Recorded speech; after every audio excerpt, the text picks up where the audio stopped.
अपने आप में सीधा सवाल जो है वो प्रधानमंत्री नरेंद्र मोदी के ऊपर उठ रहा है कि आखिरकार क्या उनका प्रभाव जो है वो कम हो गया है बनारस में, और बाहुबलियों का जो प्रभाव है क्या वो काशी में ज्यादा हो गया है? पुष्पेंद्र जी, इससे पहले जब हमने चर्चा की थी तब भी आप हमारे साथ मौजूद थे। उस वक्त जब आरोप लगाया था सुदामा पटेल ने तमाम कार्यकर्ताओं पर और कहा था कि क्योंकि ब्रजेश सिंह एक बाहुबली है, जेल में बंद है सेंट्रल जेल में, तो उनका एक नेगेटिव प्रभाव जो है वो इतना ज्यादा है कि जो बीजेपी के जो कार्यकर्ता है वो साइलेंट हो गए हैं।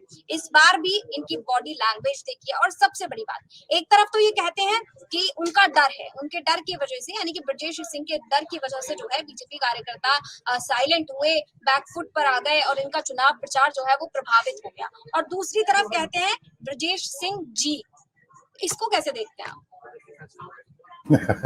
देखिए, इसमें बहुत दिलचस्प बातें आई, और जो कासिम साहब ने कहा, अनुपम भैया ने कहा, आप सुदामा पटेल पे चलते हैं वापस और उन्हीं की बातों को दोहराते हैं। उस दिन का वीडियो, उस दिन की बॉडी लैंग्वेज पे हम लोगों ने चर्चा की थी।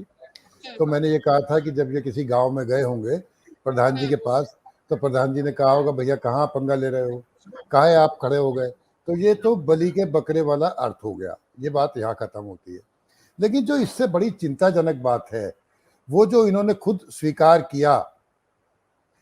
सुदामा पटेल ये कह रहे हैं कि मेरे पास बांटने के लिए पैसे नहीं थे, अभी बोल रहे हैं। आप ये नोटिस करिए कि ये कितनी, उन्होंने कहा कि धन बल की कमी थी मेरे पास में, इस वजह से जो बांटने के लिए नहीं था। तो ये कड़वी सच्चाई एक उजागर हो रही है कि ये चुनाव कैसे चुनाव है। मतलब बीजेपी का कैंडिडेट हारा हुआ है, जो स्वीकार कर रहा है कि इसका मतलब उनके पास पैसे होते तो वही बांटते। तो ये इन चुनावों की हकीकत यही है। बड़ा दुर्भाग्य है हमारा कि ये मेन स्ट्रीम के इलेक्शंस नहीं है, और ये विधान परिषद का जो है ना चोर दरवाजा है विधानसभा का, कि भाई आप विधान सब एमएलए बन गए। आप ये समझ लीजिए कि ये चोर दरवाजे को कोई अभी तक सेंधमारी कर नहीं पाया। और जहां तक इन तीनों की बात है जिनकी चर्चा के लिए आज हम इशू लेके बैठे हैं, चाहे वो अन्नपूर्णा सिंह कहें या उसे ब्रजेश सिंह कहें, कि वो जीते तो ब्रजेश सिंह है, अन्नपूर्णा क्या है। कासिम भाई का वो सुझाव बढ़िया था कि इससे तो अच्छा होता कि बीजेपी अन्नपूर्णा को अपना कैंडिडेट बना लेती बजाय सुदामा पटेल के। ये सुझाव उनका बहुत अच्छा था, क्योंकि मैंने उस रोज भी कहा था कि चुनाव जो इनडायरेक्ट चुनाव है ये बहुत अलग मैसेज देते हैं। लेकिन फिर भी एक बात बहुत ही चौंकाने वाली है, इन 3 सीटों के अलावा भी मैं थोड़ा विपक्ष की तरफ भी झांकना चाहूंगा कि उनकी कहीं से लड़ाई दिखाई नहीं दी। अखिलेश जी हुए या दूसरे लोग हुए तो कहीं दिखाई नहीं दिए कि चुनाव लड़े हों। ऐसा तो कभी नहीं होता था। अगर सपा की भी सत्ता थी तो दूसरे लोगों के एमएलसी जीते थे बीजेपी का, ऐसा नहीं था कि कोई जीते ही ना। ऐसा कभी नहीं होता था कि कोई ना जीते। तो ऐसा लगा, जो मैंने उस रोज भी कहा था, कि ऐसे ही परिस्थिति दिखाई दे रही है जैसे सपा ने सरेंडर कर दिया हो। तो मेरे मन में तो ये बात इस बार विधान परिषद चुनाव में कहीं आई ही नहीं कि कड़े मुकाबले में है। मैं तो इसके बारे में बहुत श्योर था कि ये कहीं मुकाबले में नहीं है, कहीं चुनाव लड़ते हुए दिखाई नहीं दे रहे हैं। जो मैंने पश्चिम की सीटों का आपसे जिक्र किया था उस दिन, और वही हुआ है जो उस दिन कहा था, कहीं भी रत्ती भर अंतर नहीं आया। और अगर बनारस की बात दोबारा से शुरू करें तो उस दिन अनुपम ने एक बात कही थी बहुत महत्वपूर्ण। उन्होंने कहा था कि अगर भाजपा को कोई संदेश देना था तो कम से कम ब्रजेश सिंह की जेल ही बदल देते, तो उनकी जेल भी नहीं बदली गई। हालांकि इसका एक दूसरा पहलू भी हमने उस दिन डिस्कस किया था, और वो पहलू ये था कि उस रोज के बाद योगी जी वहां आने वाले थे। तो कहीं किनारे में हमारे उम्मीद एक थी कि भाई योगी जी आएंगे और वो 2 दिन अगर चाहेंगे तो, ये था कि अगर वो चाहेंगे तो इस दृश्य को बदल डालेंगे, है ना। लेकिन अफसोस ऐसा नहीं हुआ। तो इसके पीछे क्या हिडन एजेंडा है, क्या नहीं है, और इसे समझना बड़ा मुश्किल है। और जैसा अभी बात हुई कि समीक्षा होगी, मुझे लगता है कि शायद समीक्षा की औपचारिकता ही होगी, बाकी कुछ होगा नहीं। ये सब तयशुदा सा कार्यक्रम लग रहा है। अगर वहां पे राजा भैया के लोग जीतते हैं तो उस पर भी कहीं ना कहीं पीठ पीछे कोई और होगा, पीठ पीछे कहीं ना कहीं कुछ और निकलेगा। अनुपम और कासिम भाई इससे बाद में चर्चा आगे बढ़ाएंगे, अनुपम जी भी, और मुझे लगता है इससे सहमत होंगे कि ऐसे जीत पाना आसान नहीं है जब तक सत्ता का कहीं प्रत्यक्ष या प्रत्यक्ष पीछे से बैकिंग ना हो। ये मेरा कहना है। दूसरा सवाल मेरा ये है कि जिस तरीके से अखिलेश यादव का यहाँ पर जिक्र करा कि अखिलेश यादव, हमने देखा कि फिर भी वो एक्टिव थे, एक एक्टिव विपक्ष के तौर पर थे विधानसभा के चुनावों में, ठीक है।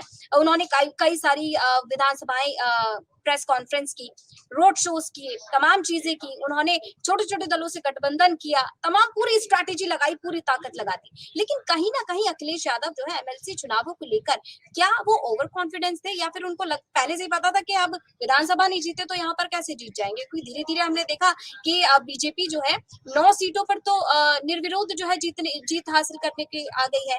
तो कहीं ना कहीं अखिलेश यादव की एक्टिवनेस में जो कमी आई है एमएलसी चुनावों को लेकर, क्या वही एक वजह है कि बीजेपी जो है वो एक के बाद एक जीत दर्ज करती आ रही है यहाँ पर?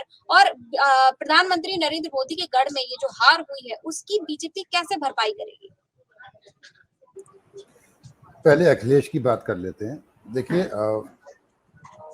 मैंने पहले ही कहा, विधानसभा चुनाव से पहले तो उन्होंने सरगर्मी दिखाई, लेकिन उसके बाद जिस तरह से वो शांत हुए, और जैसे अनुपम अभी कह रहे थे कि सिर्फ अपराध का सुबह ट्विटर करना और अपराध का एक चार्ट दे देना, इससे तो विपक्ष चलता नहीं है ना।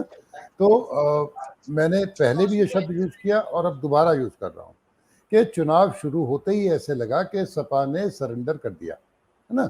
और चाहे वो एटा रहे, जो उनके गढ़ रहे हैं, अगर वहाँ पे उदयवीर के साथ जो घटना हो रही है, फिरोजाबाद में हो रही है, सब जगह, तो क्यों अखिलेश नहीं जा रहे?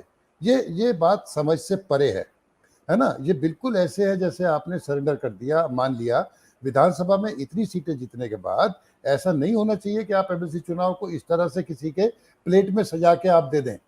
जब आपकी सत्ता थी तब भी तो बीजेपी लड़ी और वो जीती भी कुछ सीटें। ऐसा नहीं होता कि धनबल बाहुबल जरूर चलता है, मैंने कहा भी ये इनडायरेक्ट चुनाव है, लेकिन ऐसा नहीं होता कि आप कहीं लड़ेंगे ही नहीं, आप कहीं लड़ते हुए दिखाई नहीं देंगे, ये तो और भी खराब है। और जहां तक वाराणसी के ब्रजेश सिंह के जीतने की बात है, जो अनुपम जी कह रहे हैं कि भाई उन पर दाग लगा है, मैं एक बात से तो सहमत हूँ, जो मैंने अभी कहा भी था कि जो ये 3 जगह जीत हुई है निर्दलियों की, वहाँ पर एक ही बिरादरी का हो जाना और प्रत्यक्ष या अप्रत्यक्ष रूप से कहीं ना कहीं सत्ता की तरफ से ना उनका विरोध, ना मतलब समर्थन, तो उसे क्या समझा जाए, मैं तो समझता हूँ कि बैकिंग रही है इनडायरेक्टली। जैसे अभी रोशन ने रोशनी डाली थी कि बड़ा सॉफ्ट कार्नर था बीजेपी वालों का यहाँ पे अन्नपूर्णा के प्रति, तो एक तो ये मैसेज जा रहा है कि इनडायरेक्ट था।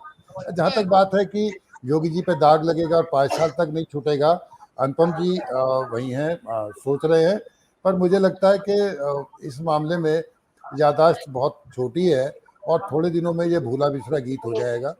मुझे नहीं लगता कि बहुत ज़्यादा दिनों तक याद किया जाएगा, और अगर समीक्षा कोई होती भी है तो बड़ी औपचारिक सी होगी। ये भी सही है जो भाई कह रहे थे कि भाई विदेशी अखबारों में भी और सब में यही सुर्खी बनेगी कि प्रधानमंत्री के संसदीय क्षेत्र में बीजेपी कैंडिडेट हार गया, लेकिन मुझे लगता है कि जो माहौल बना हुआ है, विपक्ष कहीं है नहीं, 1 या 2 दिन खबर छपेगी, और जो यहाँ के अखबार हैं वहाँ तो कहीं अंदर के पन्नों पर छपेगी, किसी अंग्रेजी अखबार में हो सकता है ऐसे छप जाए, टेलीग्राफ में छप सकती है, बाकी जगह छपेगी नहीं, और 2-4 दिन में लोग इसे भूल जाएंगे, समीक्षा भी औपचारिक होगी, मेरा ये मानना है।